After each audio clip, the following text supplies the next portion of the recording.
Capítulo 65. Norte de Wisconsin. Enquanto em Roosevelt, Nova York, em 3 de agosto de 1861, diversas igrejas e famílias me foram apresentadas em visão. Diferentes influências e seus resultados desanimadores também me foram mostrados. Satanás tem usado como seus agentes indivíduos que professam crer em parte da verdade presente, enquanto combatem outra parte. Dessa maneira, ele pode obter mais sucesso do que com aqueles que estão movendo guerra total à nossa fé. Sua artificiosa estratégia de promover o erro através de crentes parciais na verdade tem enganado a muitos e perturbado e desagregado sua fé. Essa é a causa das divisões no norte de Wisconsin. Alguns recebem uma parte da mensagem e rejeitam outra. Uns aceitam o sábado e rejeitam a terceira mensagem angélica.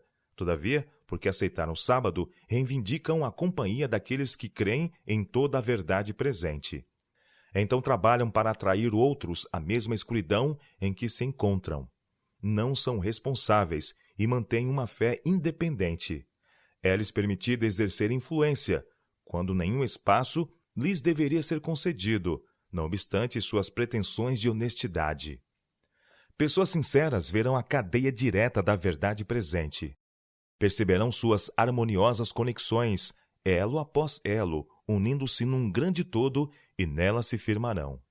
A verdade presente não é difícil de ser compreendida, e o povo a quem Deus está conduzindo estará unido sobre essa ampla e firme plataforma.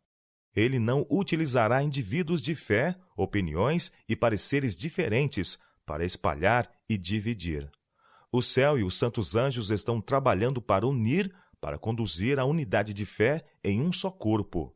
Satanás se opõe a isso e está determinado a dispersar e dividir e produzir os mais variados sentimentos, para que a oração de Cristo não seja respondida.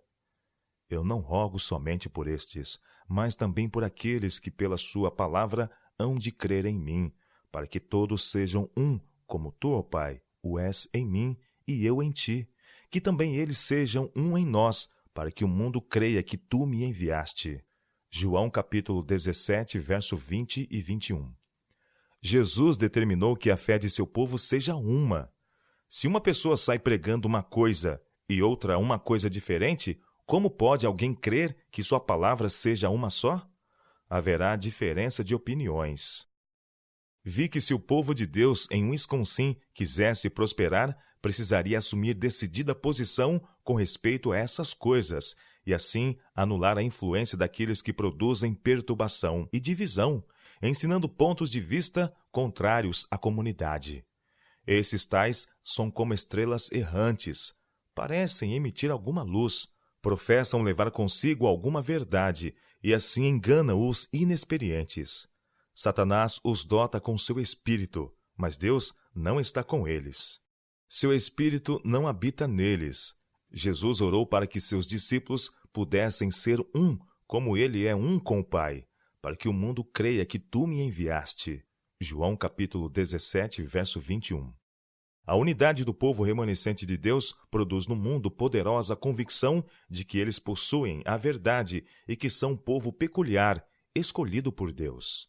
Essa unidade desconcerta o inimigo, por isso ele está determinado a fazer com que ela não exista. A verdade presente, crida no coração e exemplificada na vida, torna o povo de Deus unido e lhe concede poderosa influência. Houvessem os professos observadores do sábado de Wisconsin buscado diligentemente a união e trabalhado em conexão com a oração de Cristo, para serem um como ele é um com o Pai, a obra de Satanás teria sido derrotada. Se todos procurassem unir-se ao corpo, o fanatismo que trouxe tamanho descrédito à causa da verdade presente no norte de Wisconsin não teria se levantado, pois esse é o resultado de apartar-se do corpo e de buscar ter uma fé original e independente, sem consideração para com a fé desse corpo. Na última visão que me foi dada em Battle Creek, vi que uma atitude insensata estava tendo lugar com respeito às visões, quando por ocasião da organização da igreja ali. Havia alguns que eram filhos de Deus, mas duvidavam das visões. Outros haviam que não lhes fazia nenhuma oposição, contudo, não ousavam assumir atitude definida a seu respeito. Alguns eram céticos e tinham suficientes motivos para isso. As falsas visões e práticas fanáticas, bem como as consequências desastrosas que delas decorreram, exerceram sobre a causa em Wisconsin uma influência capaz de tornar as pessoas desconfiadas de tudo que se apresentasse com o nome de visões. Todas essas coisas devem ser tomadas em consideração, procedendo-se com sabedoria. Não se deve atribular nem forçar os que nunca tenham visto um indivíduo receber visões e não possuem um conhecimento pessoal da sua influência. Essas pessoas não devem ser separadas dos benefícios e privilégios de membros da igreja, se no demais a sua vida cristã se prova correta e tenham um bom caráter cristão. Alguns, conforme me foi mostrado, receberiam as visões publicadas, julgando a árvore pelos seus frutos. Outros são como o duvidoso Tomé. Não podem crer nos testemunhos publicados, nem convencer-se deles pelo testemunho de outros, precisando ver e tirar a prova por si mesmos.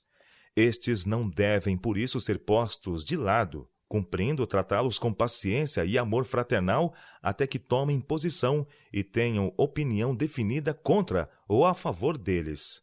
Se, porém, começarem a combater as visões de que não têm conhecimento, se levarem a sua oposição ao ponto de opor-se àquilo de que não têm experiência, e se sentirem ofendidos quando aqueles que creem que essas visões são de Deus falarem delas nas reuniões, e se confortarem com a instrução dada através delas, a igreja pode saber que eles não estão certos. O povo de Deus não deve curvar-se servilmente ou submeter-se a esses descontentes e abrir mão de sua liberdade. Deus pôs os dons na igreja para que ela possa ser beneficiada por eles.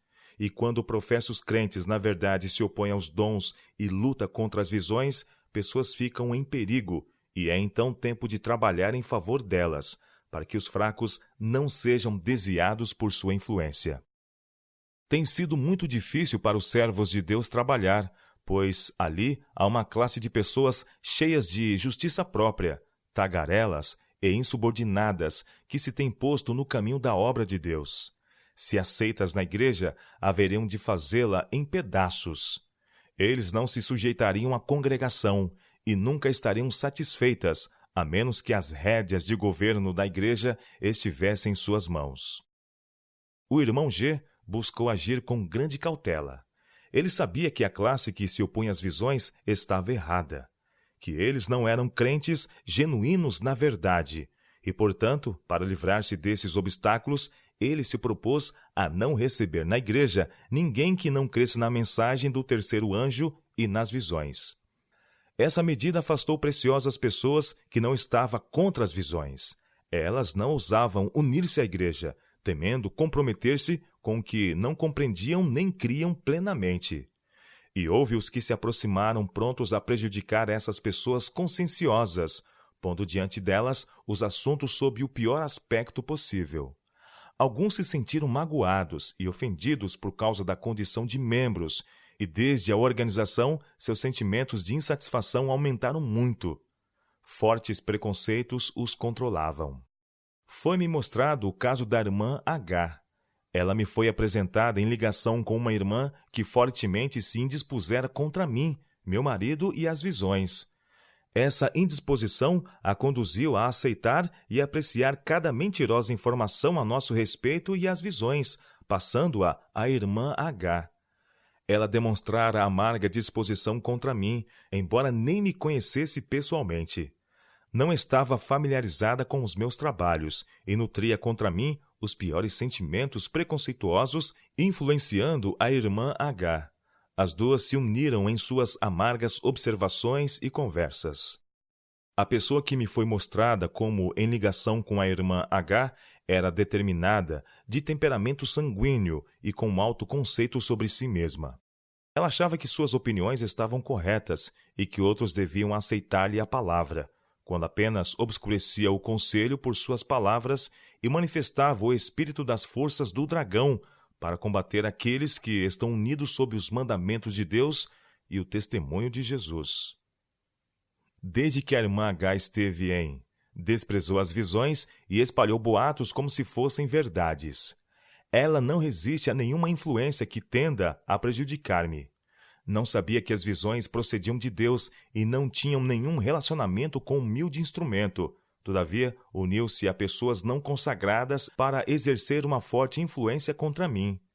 Elas se têm fortalecido mutuamente por apreciar e espalhar falsas histórias provenientes de diversas fontes, nutrindo assim seu preconceito. Não há nenhum vínculo entre seu espírito e o espírito das mensagens que o Senhor vê por bem dar para benefício de seu humilde povo. O sentimento que há no coração delas não se harmonizam com a luz dada por Deus. Muitas pobres pessoas não sabem o que estão fazendo. Elas unem sua influência às forças de Satanás e o ajudam em sua obra. Manifestam grande zelo e diligência em sua cega oposição, como se estivessem verdadeiramente prestando um serviço a Deus ao lutar contra as visões. Todos os que desejam podem familiarizar-se com os frutos dessas visões.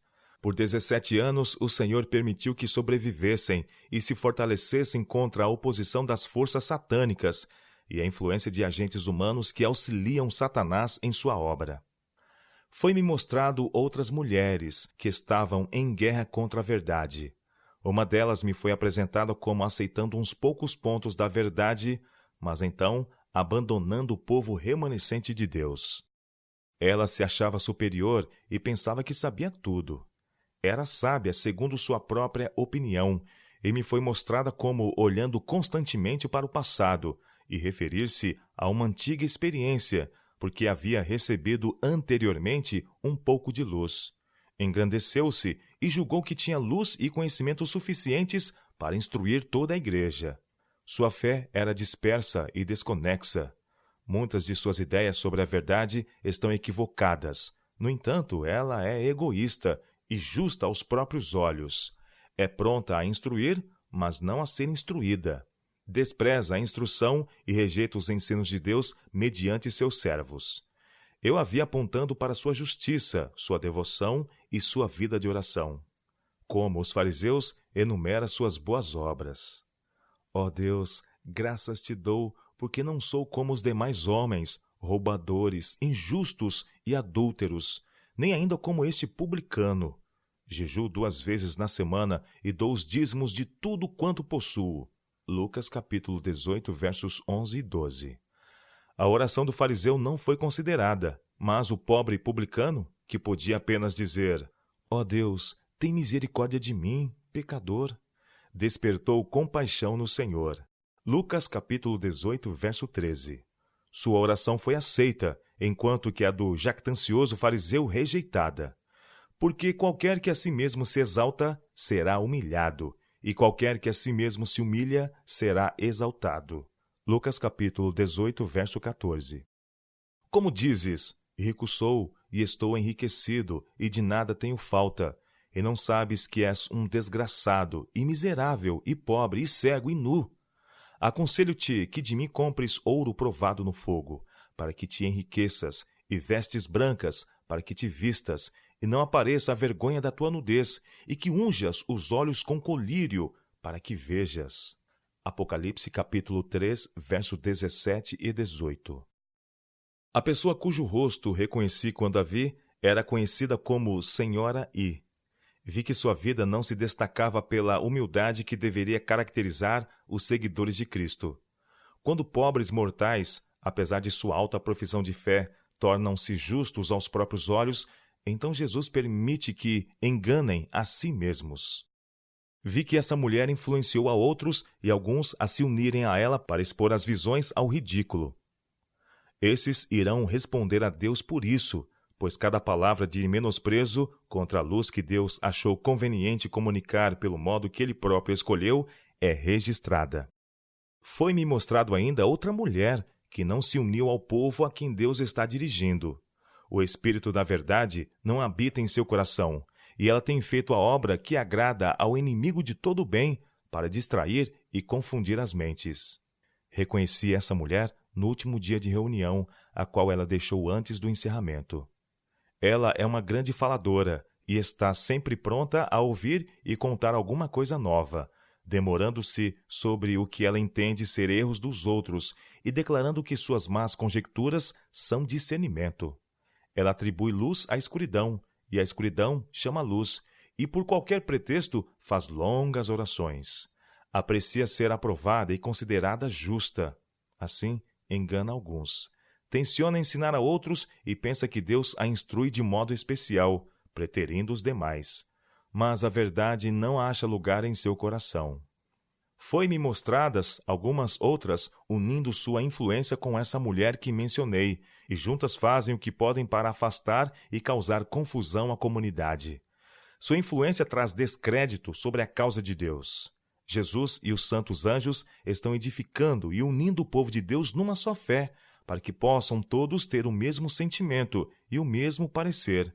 E enquanto estão sendo consolidados em unidade de fé e de comum acordo sobre as solenes e importantes verdades para este tempo, Satanás atua para opor-se a seu avanço. Jesus trabalha mediante seus instrumentos para juntar e unir. Satanás age através de seus agentes para espalhar e dividir. Porque eis que darei ordem e sacudirei a casa de Israel entre todas as nações, assim como se sacode grão no crivo, sem que caia na terra um só grão. Amós capítulo 9, verso 9. Deus está agora experimentando e provando o seu povo. O caráter está sendo aperfeiçoado. Os anjos estão pesando o valor moral e mantendo fiel relatório de todos os atos dos filhos dos homens. Entre o povo professo de Deus há corações corruptos. Serão, porém, experimentados e provados. Aquele Deus que lê o coração de todos trará à luz as coisas ocultas das trevas, onde muitas vezes menos se suspeita, para que aquelas pedras de tropeço que têm prejudicado o progresso da verdade sejam removidas e Deus tenha um povo puro e santo para declarar seus estatutos e juízos. O capitão de nossa salvação leva, passo a passo, seu povo adiante, purificando e habilitando-o para a trasladação, e deixando na retaguarda os que estão dispostos a separar-se do corpo, que não querem ser guiados e se satisfazem com a própria justiça. Se, portanto, a luz que em ti há são trevas, quão grandes serão tais trevas? Mateus capítulo 6, verso 23. O espírito humano não pode ser enganado por maior ilusão do que a que induz os homens a condescenderem com um espírito de confiança em si mesmos para crerem que são justos e se acham na luz, quando se estão afastando do povo de Deus, e a luz que afagam são trevas. O grupo que se tem afastado do corpo possui um espírito amargo, endurecido contra aqueles a quem Deus está usando como instrumentos, para manter seu povo unido sobre a única e verdadeira plataforma. Seu espírito se opôs à obra de Deus e sua influência tem trazido vergonha sobre a causa do Senhor e feito com que nossa fé seja odiada pelos descrentes. Satanás exulta com isso. Aqueles que estão na igreja tentando servir a Deus podem, por algum tempo, sentir-se molestado com os que estão entre eles, mas não são retos, os quais me foram mostrados como sendo farisaicos, justos aos próprios olhos.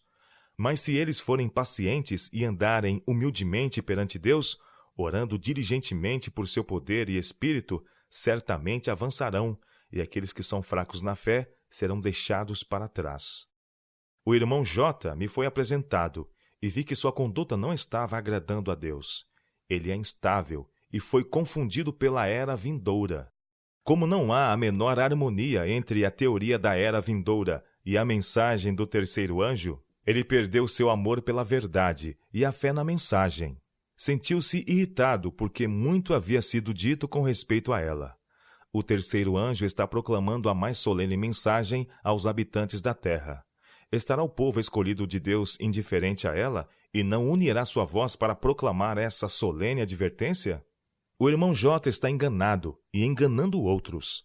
Seu assunto tem sido consagração, quando seu coração não é reto. Sua mente está dividida. Ele não possui nenhuma âncora para firmá-lo e tem estado flutuando sem uma firme fé. A maior parte de seu tempo é ocupada em referir a um e outro histórias e boatos destinados a distrair e desestabilizar as mentes. Ele tem tido muito a dizer com respeito a mim e meu marido e contra as visões. Assumiu a posição. Denunciai e o denunciaremos. Jeremias capítulo 20, verso 10. Deus não o enviou em tal missão. Ele não sabe a quem tem estado a servir. Satanás o usa para trazer confusão às mentes. A pequena influência que possui tem sido utilizada para criar preconceitos contra a mensagem do terceiro anjo. Mediante falsidades, ele apresenta as visões sob luz equivocada, e pessoas fracas, que não estão estabelecidas em toda a verdade presente, são alimentadas por essas coisas, em lugar da forragem limpa, cabalmente peneirada. Ele está enganado com relação à santificação.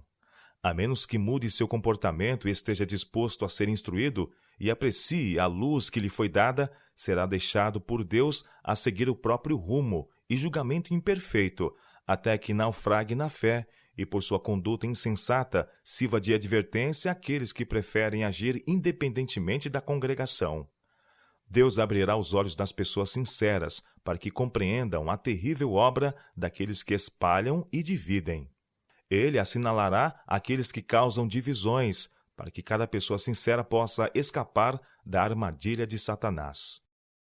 O irmão J. recebeu do pastor K. uma falsa teoria de santificação, a qual se acha fora da terceira mensagem angélica, e onde quer que for recebida, destrói o amor da mensagem. Foi-me mostrado que o pastor K. se encontrava em terreno perigoso. Ele não está em união com o terceiro anjo.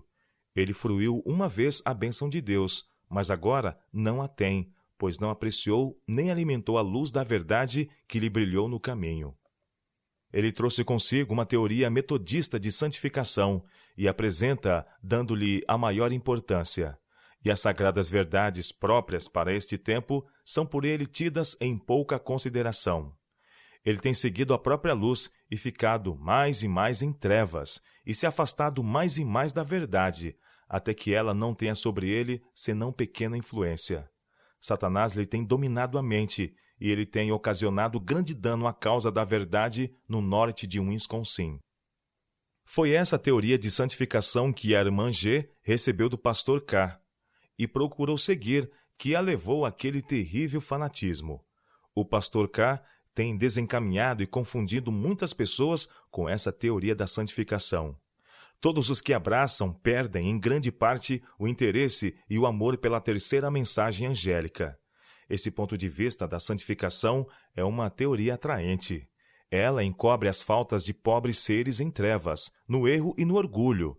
Dá-lhes a aparência de serem bons cristãos e de possuírem santidade, quando têm o coração corrupto. É uma teoria de paz e segurança, que não traz o mal à luz, nem reprova e repreende o erro. Ela cura a ferida da filha do meu povo levianamente, dizendo: paz, paz, quando não há paz. Jeremias capítulo 6, versos 14 e Jeremias capítulo 8, verso 11. Homens e mulheres de coração corrupto lançam em volta de si as vestes da santificação e são consideradas como exemplo do rebanho, quando são agentes de Satanás, por ele empregados para seduzir e enganar as pessoas sinceras para um atalho, de modo a não sentirem a força e importância das solenes verdades proclamadas pelo terceiro anjo. O pastor K. tem sido olhado como um exemplo, ao passo que tem sido um dano à causa de Deus. Sua vida não tem sido irrepreensível. Seus caminhos não têm estado em harmonia com a santa lei de Deus, ou com a imaculada vida de Cristo. Sua natureza corrupta não está subjugada, e todavia ele insiste muito na santificação e assim engana muitos. Fui encaminhada a seus trabalhos passados. Ele tem deixado de trazer pessoas para a verdade e de estabelecê-las na terceira mensagem angélica. Apresenta como coisa de primeira importância uma teoria da santificação, ao passo que faz de pouco valor o veículo pelo qual nos vêm as bênçãos de Deus. Santifica-os na verdade. A tua palavra é a verdade. João capítulo 17, verso 17. A verdade presente, que é o veículo, não é considerada, antes pisada a pés. Os homens podem clamar: santidade, santidade, santificação, santificação, consagração, consagração. E, todavia, não saberem mais por experiência daquilo em que falam, do que o pecador com suas propensões corruptas. Deus há de em breve rasgar essas vestes caiadas de professa santificação, que alguns de mente carnal têm lançado sobre si para ocultar a deformidade do coração. É mantido um fiel relatório dos atos dos filhos dos homens. Coisa alguma pode ser escondida aos olhos daquele que é alto e santo. Alguns tomam um rumo diretamente em oposição à lei de Deus, e depois, para encobrir seu pecaminoso caminho, professam ser consagrados a Deus. Essa profissão de santidade não se manifesta em sua vida diária. Não tem a tendência de elevar-lhes a mente e levá-los a se absterem de toda a aparência do mal. Somos feito espetáculo ao mundo, aos anjos e aos homens. 1 Coríntios capítulo 4, verso 9. Nossa fé é blasfemada em consequência do torcido caminho dos que têm mente carnal. Eles professam parte da verdade, o que lhes dá influência, ao passo que não têm união com os que creem e estão unidos em toda a verdade. Qual tem sido a influência do pastor K? Quais têm sido os frutos de seus trabalhos? Quantos se têm convertido e estabelecido na verdade presente? Quantos ele tem trazido à unidade de fé? Ele não está juntando com Cristo. Sua influência é no sentido de espalhar. Há falhas em sua pregação, e falta a seus conversos aquilo que se provará uma rocha e defesa no dia da ira de Deus. Seus sermões são sem sal, insípidos. Ele não apresenta pessoas completamente convertidas à verdade, separando-as do mundo e unindo-as ao povo exclusivo de Deus. Seus conversos não possuem nenhuma âncora para firmá-los, e eles vagueiam aqui e acolá, até que muitos deles ficam desnorteados e se perdem no mundo. O pastor K não sabe de que espírito é. Ele está unindo sua influência com as forças do dragão para se opor aos que guardam os mandamentos de Deus e têm o testemunho de Jesus Cristo. Apocalipse capítulo 12, verso 17. Ele enfrenta uma guerra terrível. Até onde o sábado está envolvido, ele ocupa a mesma posição com os batistas do sétimo dia. Separe o sábado das mensagens e ele perde sua força. Mas quando conectado à mensagem do terceiro anjo, um poder o acompanha para convencer os incrédulos e infiéis e apresentá-los com vigor para permanecerem, viverem, crescerem e florescerem no Senhor. É tempo de o povo de Deus em Wisconsin encontrar seu lugar. Quem se porá ao meu lado? Deveria ser proclamada pelos fiéis e experientes em todo lugar. Deus requer que eles saiam e se desprendam das várias influências que separariam um do outro e da grande plataforma da verdade, para a qual Deus está levando o seu povo. Foi-me mostrado o caso do Sr. L. Ele tem muito a dizer sobre santificação, mas está enganado consigo mesmo, e outros estão enganados com ele. Sua santificação não pode durar enquanto ele está na reunião, mas não suporta a prova. A santidade bíblica purifica a vida, mas o coração de L não está puro. O mal existe ali e manifesta-se na vida. E os inimigos de nossa fé têm tido ocasião de censurar os observadores do sábado. Julgam a árvore pelos frutos. Antes, rejeitamos as coisas que por vergonha se ocultam, não andando com astúcia nem falsificando a palavra de Deus. E assim nos recomendamos à consciência de todo homem na presença de Deus pela manifestação da verdade. 2 Coríntios capítulo 4, verso 2. Muitos andam diretamente em oposição ao texto citado. Andam com astúcia e falsificam a palavra de Deus. Não exemplificam em sua vida a verdade. Exercitam-se especialmente sobre a santificação, todavia lançam para trás das costas a palavra divina. Oram sobre santificação, cantam sobre santificação e clamam por santificação. Homens de coração corrupto tomam um ar de inocência e professam ser consagrado. Isto, porém, não é prova de serem retos. Seus atos os desmentem. Têm a consciência cauterizada, mas está para vir o dia da visitação divina e manifestar-se-á a obra de todo homem, de que qualidade é. E todo homem receberá segundo a sua obra. Apocalipse capítulo 22, verso 12. disse o anjo ao apontar para Eli. Que tens tu que recitar os meus estatutos e que tomar o meu concerto na tua boca? Pois aborreces a correção e lança as minhas palavras para trás de ti. Quando vês o ladrão, consentes com ele, e tens a tua parte com adúlteros. Solta a tua boca para o mal, e a tua língua compõe o engano. Salmo capítulo 50, versos 16 a 19. Deus espalhará e sacudirá para fora essas influências divisoras, e libertará seu povo, caso os que professam a verdade venham em socorro do Senhor. Não há santificação bíblica para os que lançam para trás de si parte da verdade. Há na palavra de Deus suficiente luz, de modo que ninguém precisa errar. A verdade é bastante elevada para causar admiração aos maiores intelectuais, e é todavia simples bastante para ser compreendida pelo mais humilde e mais fraco dos filhos de Deus, e para dar-lhe instrução. Os que não veem a beleza da verdade, que não dão nenhuma importância à mensagem do terceiro anjo, serão indesculpáveis, pois a verdade é clara. Mas, se ainda o nosso evangelho está encoberto, para os que se perdem está encoberto, nos quais o Deus deste século cegou o entendimento dos incrédulos, para que lhes não resplandeça a luz do evangelho da glória de Cristo, que é a imagem de Deus. 2 Coríntios capítulo 4, versos 3 e 4. Santifica-os na verdade, a tua palavra é a verdade. E por eles me santifico a mim mesmo, para que também eles sejam santificados na verdade. João capítulo 17, versos 17 e 19. Purificando as vossas almas na obediência à verdade, para a caridade fraternal não fingida. Amai-vos ardentemente uns aos outros com coração puro. 1 Pedro capítulo 1, verso 22. Ora, amados, pois que temos tais promessas, purifiquemo-nos de toda a imundícia da carne e do espírito, aperfeiçoando a santificação no temor de Deus. 2 Coríntios capítulo 7, verso 1. De sorte que, meus amados, assim como sempre obedecestes, não só na minha presença, mas muito mais agora na minha ausência, assim também operai a vossa salvação com temor e tremor, porque Deus é o que opera em vós, tanto o querer como o efetuar, segundo a sua boa vontade.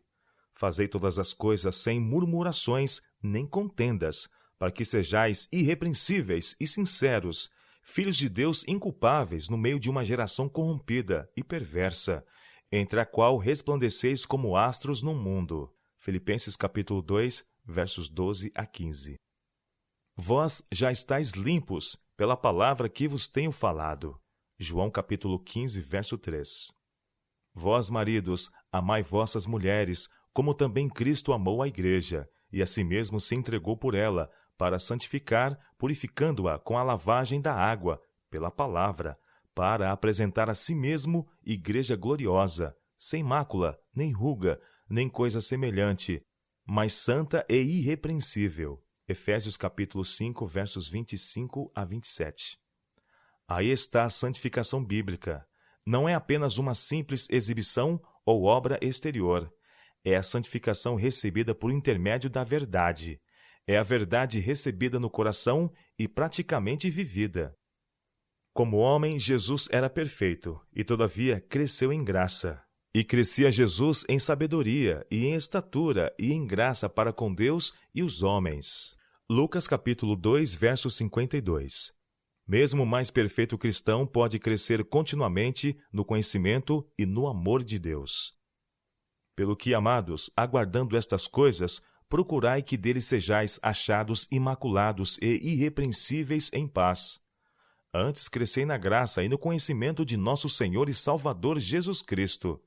A Ele seja dada a glória, assim agora como no dia da eternidade. Amém. 2 Pedro capítulo 3, versos 14 e 18.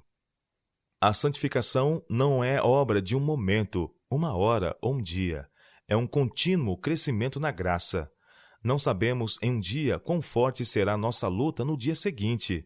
Satanás vive e está ativo, e precisamos cada dia clamar fervorosamente a Deus por auxílio e força para resistir-lhe. Enquanto Satanás reinar, teremos de subjugar o próprio eu.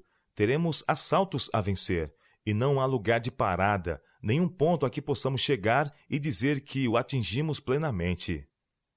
Não que já tenha alcançado, ou que seja perfeito, mas prossigo para alcançar aquilo para o que também fui preso por Cristo Jesus. Filipenses capítulo 3, verso 12. A vida cristã é uma constante marcha avante. Jesus se coloca como refinador e purificador de seu povo, e quando sua imagem estiver perfeitamente refletida neles, eles estarão perfeitos e santos e preparados para a trasladação. Exige-se do cristão uma obra perfeita. Somos exortados a purificar-nos de toda a imundícia da carne e do espírito, aperfeiçoando a santificação no temor de Deus. 2 Coríntios capítulo 7, verso 1. Aí vemos onde está a grande obra. Há um trabalho contínuo para o cristão. Todo ramo da videira mãe tem de tirar dela vida e força, a fim de dar fruto.